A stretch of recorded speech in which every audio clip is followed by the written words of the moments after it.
Ada uang, abang disayang. Tak ada uang, abang ditendang.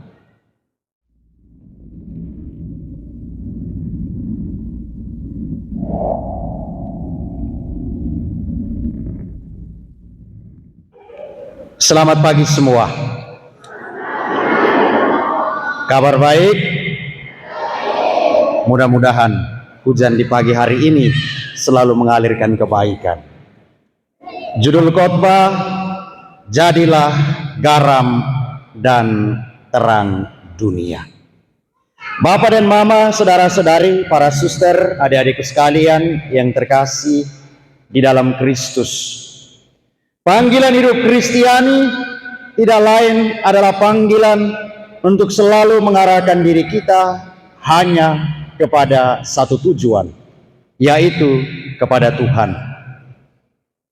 Dan di atas dasar panggilan itulah, masing-masing diri kita dituntut untuk menunjukkan identitas diri kita di hadapan dunia.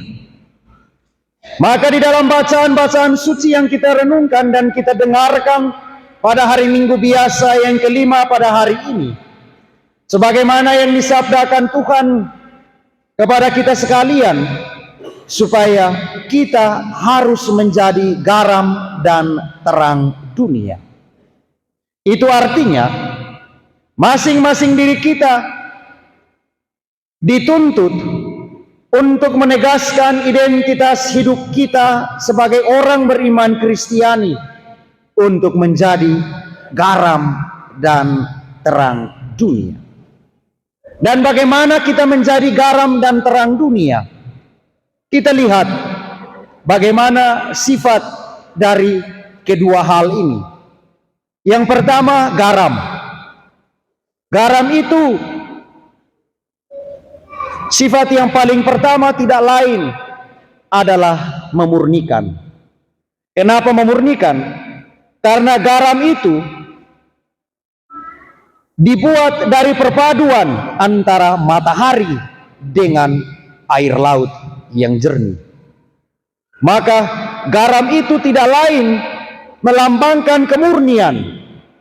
Dan disinilah masing-masing diri kita, bagaimana menempatkan diri kita di hadapan dunia, di atas panggung kehidupan kita, untuk berani tampil memurnikan kehidupan di atas muka bumi ini. Bagaimana kalau kita mau memurnikan, kalau jiwa dan hati kita sendiri tidak mampu kita murnikan? Dan yang kedua, tidak lain, garam itu fungsinya untuk mengawetkan makanan.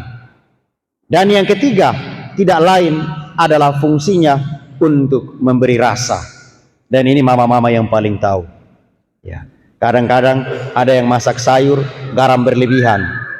Tetapi kadang sebaliknya, kalau mama masak garam berlebihan, tetapi kalau bapak masak pas-pas, kadang tidak rasa apa-apa juga. Dan bagaimana kita mampu mengawetkan kehidupan, dan bagaimana kita mampu memberi rasa untuk kehidupan kita. Disinilah kita sekalian dituntut, Bapak dan Mama, saudara-saudari, umat Allah sekalian yang terkasih di dalam Kristus. Bagaimana kita menggarami kehidupan kita dengan setiap rasa yang harus kita bawa di balik setiap kebaikan yang kita tawar untuk kehidupan orang lain. Dunia kita sangat membutuhkan orang-orang baik.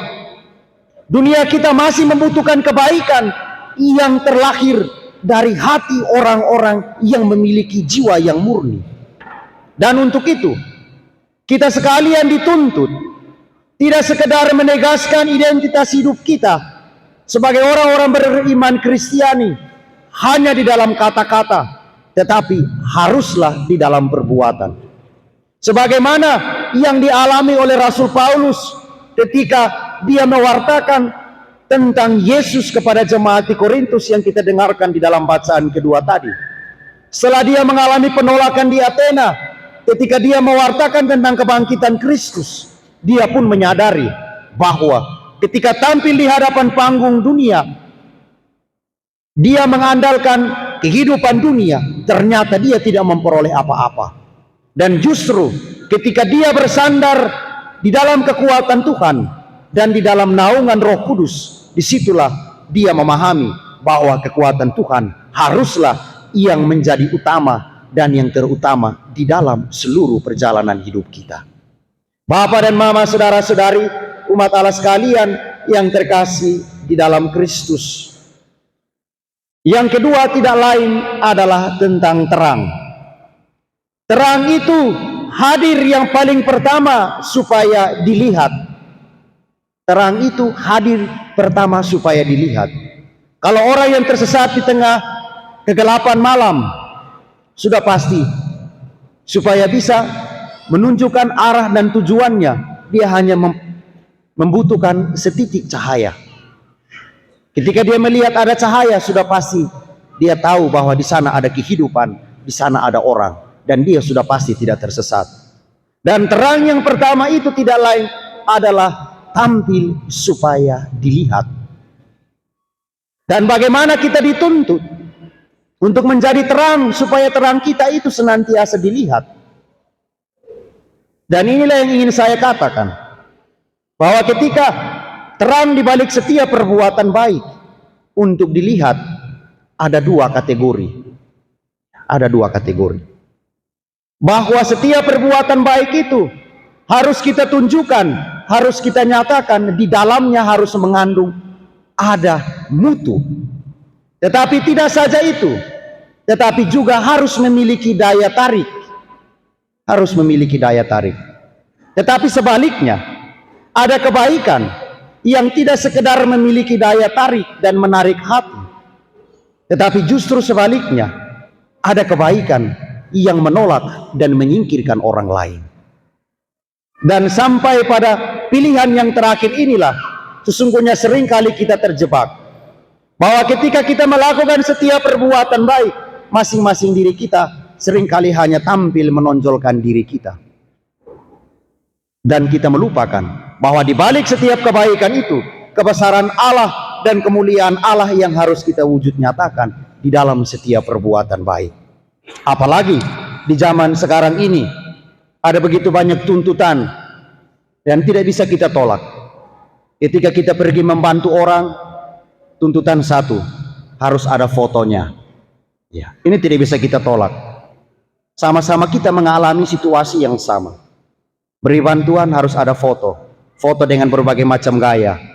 Sana, sini, miring kiri, miring kanan, ya, patah kiri, patah kanan.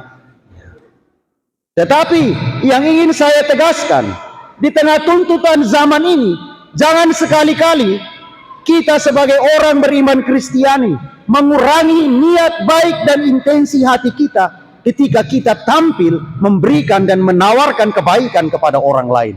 Karena dengan cara itu kita telah menyinari kehidupan orang lain, baik dalam kesulitan dan kesusahan mereka.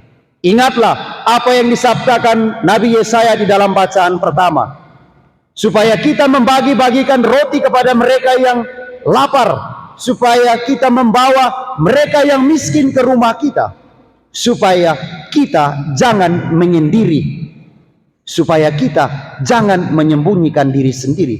Sebab dengan cara demikian cahaya Tuhan akan memancar di balik setiap perbuatan kita. Dan inilah yang harus kita lakukan di dalam setiap perbuatan baik kita ketika Tuhan menuntut diri kita untuk menjadi garam dan terang dunia.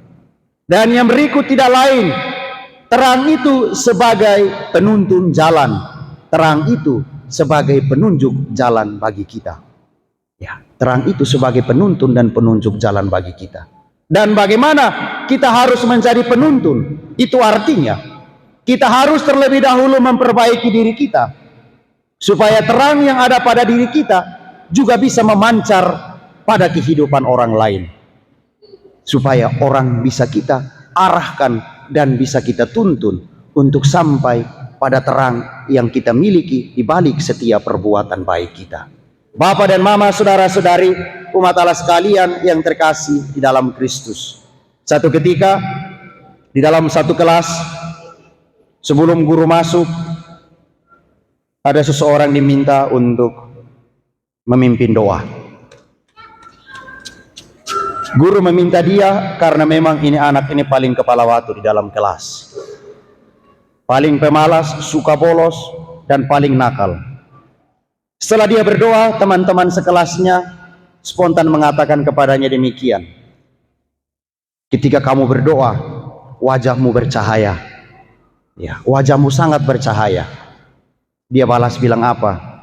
Musa ketika menerima 10 perintah Allah di tengah semak yang bernyala, mukanya tidak bernyala. Apalagi saya, ya, yang paling kepala batu. Kamu bilang saya muka menyala, tetapi Musa saja tidak. Bapak dan mama, saudara-saudari, umat Allah sekalian yang terkasih di dalam Kristus, seringkali kita hanya menampilkan segala sesuatu yang ada pada diri kita, tetapi kita lupa untuk apa yang senantiasa harus kita bawa di dalam diri kita. Terang yang harus kita bawa tidak lain adalah terang dari kemuliaan Tuhan yang harus kita nampakkan, bukanlah untuk kemuliaan diri kita. Banyak orang sekarang berlomba-lomba untuk menjadi yang terbaik. Banyak orang berusaha mempromosikan diri. Banyak orang berusaha untuk melakukan perbuatan baik supaya dilihat dan dipuji orang. Tetapi terkadang mereka lupa beberapa orang yang berada di sekitarnya menjerit kesakitan. Dan inilah sesungguhnya yang menjadi pembunuh terbesar di dalam sejarah hidup kita manusia. Kitab Kebijaksanaan bab 7 ayat 13 mencatat demikian.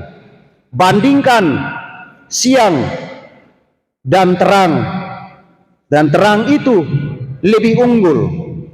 Sebab apa? Siang berganti malam, tetapi kejahatan tidak pernah bisa menggagahi kebijaksanaan. Kenapa? Kejahatan itu dilambangkan dengan kegelapan, sementara kebijaksanaan itu dilambangkan dengan terang yang harus kita bawa. Maka buatlah pilihan-pilihan bijak di dalam hidupmu, supaya ketika Anda tampil membawa terang itu di tengah dunia, ada kegelapan yang bisa disinari dengan cahaya hidupmu. Dan akhirnya, saudara-saudariku terkasih di dalam Kristus, janganlah memperhitungkan setiap kebaikanmu dengan apa yang harus Anda dapat. Janganlah memperhitungkan setiap kebaikanmu dengan apa yang harus Anda berikan. Tetapi ingatlah ini, seperti apa yang pernah dikatakan orang. Ada uang, abang disayang. Tak ada uang, abang ditendang. Ada uang, lakukanlah hal yang baik. Tidak ada uang, jadilah orang baik. Sebab setiap kebaikan kita dinilai ibarat garam. Setelah dinikmati hilang rasanya. Tetapi setiap keburukan kita akan tetap ada selamanya ketika dia membekas. Dan itulah sifat kita manusia. Maka sebagai orang beriman Kristiani, dengan identitas asali diri kita dan tuntutan Tuhan supaya kita menjadi garam dan terang dunia, jangan pernah membiarkan setiap orang yang datang padamu pergi tanpa merasa lebih baik dan bahagia.